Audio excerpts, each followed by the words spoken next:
Narendra and Girish argue about God. Many of his devotees were in the room. Narendra, Girish, Ram, Haripada, Chuni, Balaram, and M. Narendra did not believe that God could incarnate himself in a human body. But Girish differed with him. He had the burning faith that from time to time the Almighty Lord, through his inscrutable power, assumes a human body and descends to earth to serve a divine purpose. The master said to Girish, "I should like to hear you and Narendra argue in English." The discussion began, but they talked in Bengali. Narendra said, "God is infinity. How is it possible for us to comprehend him? He dwells in every human being. It is not the case that he manifests himself through one person only." Shri Ramakrishna. Tenderly, "I quite agree with Narendra.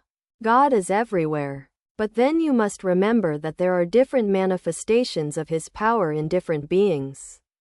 At some places there is a manifestation of his Avidya Shakti. At others a manifestation of his Vidya Shakti. Through different instruments God's power is manifest in different degrees, greater and smaller. Therefore all men are not equal." Ram, "What is the use of these futile arguments?" Master, sharply, "No, no, there is a meaning in all this." Girish, to Narendra, "How do you know that God does not assume a human body?" Narendra, "God is beyond words or thought." Master, "No, that is not true. He can be known by the pure buddhi, which is the same as the pure self.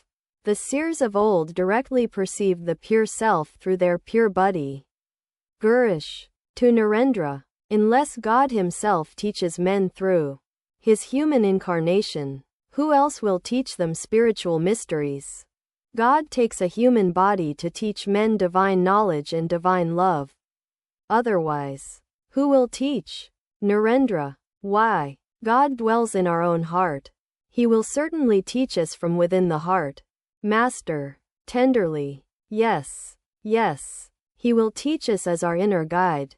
Gradually Narendra and Girish became involved in a heated discussion.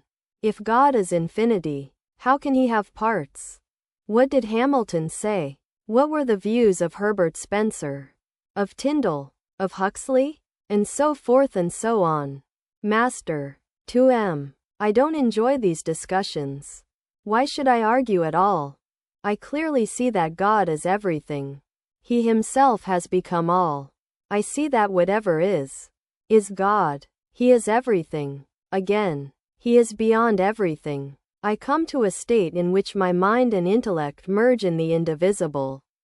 At the sight of Narendra my mind loses itself in the consciousness of the Absolute." To Girish, "What do you say to that?"